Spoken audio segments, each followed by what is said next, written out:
Prepare yourself to hear a dark and melancholic tale that echoes through the dense trees of the Red Forest. It is a story of love, loss, and madness. This is the legend of Anna, the Huntress, slayer of men and devourer of children. I have a different opinion, though. And you? Anna, come here, my dear. We need to harvest the carrots before the sun sets. Her mother's warm voice echoed through the forest clearing. 7-year-old Anna ran excitedly, wearing a wooden rabbit mask her mother had carved for her. Anna loved the mask, especially using it to dress up and scare her mother. It was one of her favorite games. I'm coming, Mama, but be careful. The rabbit might catch you first. They spent the afternoon together, pulling carrots from the cold earth, while her mother spoke of the deer and rabbits that roamed the forest. For Anna, hunting was more than a necessity. It was a game, a tradition, and a special bond with her mother.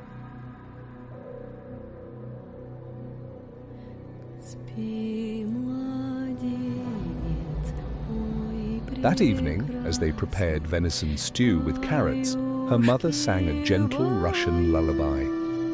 Anna listened intently, her eyes shimmering with admiration.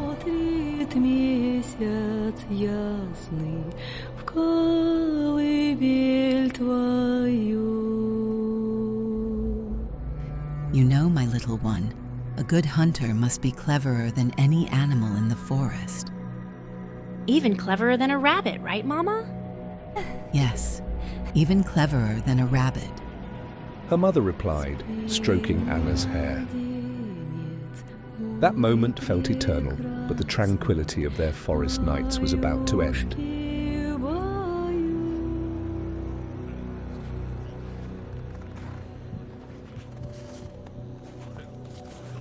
The next morning, her mother called Anna. Today we will hunt a great elk, my little one. It will be enough to feed us for weeks. All right, Mama. I need to improve my aim, but your axe is too heavy for me. Anna grabbed her rabbit mask and put it on, feeling braver and more playful. She followed her mother as excited as ever. They ventured deeper into the forest than ever before. The cold was biting, and the trees seemed darker, more oppressive. By late afternoon, among the thick trunks and the icy air, they spotted an elk. But it was no ordinary elk. It was enormous, almost standing upright, its eyes glowing with a deep red hue. Her mother stopped, hesitant. Something felt wrong. Stay here, Anna. She raised her axe, positioning herself to strike. The elk didn't move. It only stared at her as if challenging her. There's something wrong. He doesn't even move. The moment she swung, the elk vanished into a black mist. A sinister whisper filled the air, and before her mother could react, she felt a terrible pain in her chest. Looking down, she saw the elk's antlers piercing her body. Anna, frozen in place, watched as the elk threw her mother into the air and crushed her with a single blow. She screamed. No! The black mist began to surround her, growing denser until everything turned dark. When Anna regained consciousness, the forest was silent. She crawled to her mother's mutilated body.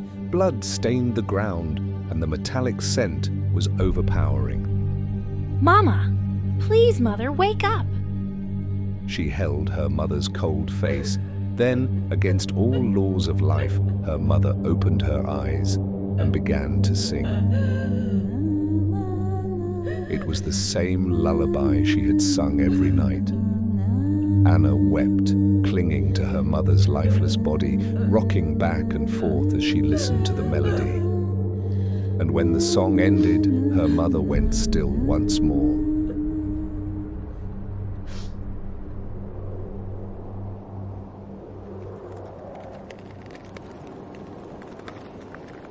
With no one to guide her, Anna was left to the savagery of the forest. Each day was a struggle for survival, hunting with the lessons her mother had taught her. Over the years, Anna became a shadow of her former self. She no longer spoke, communicating only through the sounds of the forest and the childhood lullabies she hummed. But there was something inside her, a void, an insatiable need. Anna wanted what war and death had stolen from her, a family. When groups of villagers passed through the forest, Anna watched from the shadows, carefully selecting her victims. Only young girls were spared. One night, Anna attacked a family. Her hatchet found the father's neck first. Blood spurted as the mother's screams echoed in vain. Anna took the young daughter and ran into the forest, leaving the bodies for the crows.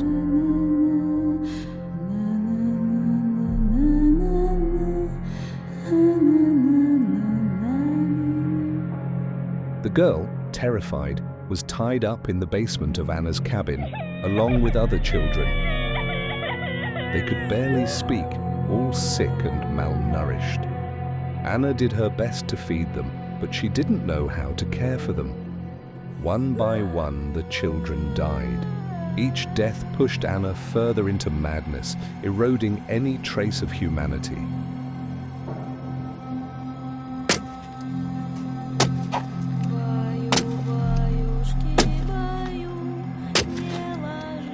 One afternoon, while skinning a freshly killed deer, Anna hummed a childhood lullaby.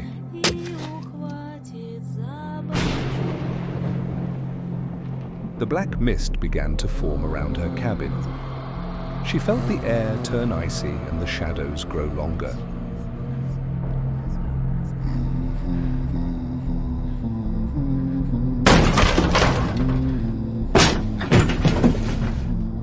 Suddenly, the cabin door burst open. Standing in the doorway was the same elk that had taken her mother's life. Anna screamed and raised her hatchet, but before she could react, the elk charged.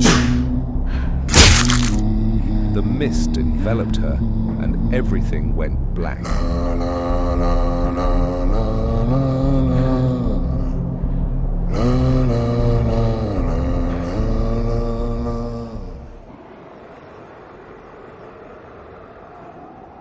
When Anna woke, she was back in the cabin where she had grown up with her mother. The house looked untouched, as if time had reversed. Rushing to the basement, she found only darkness. There were no children. There was nothing. Desperate, Anna ran through the forest, calling for the children she had taken, but no matter how far she ran, the forest always led her back to the same house, the mother's house.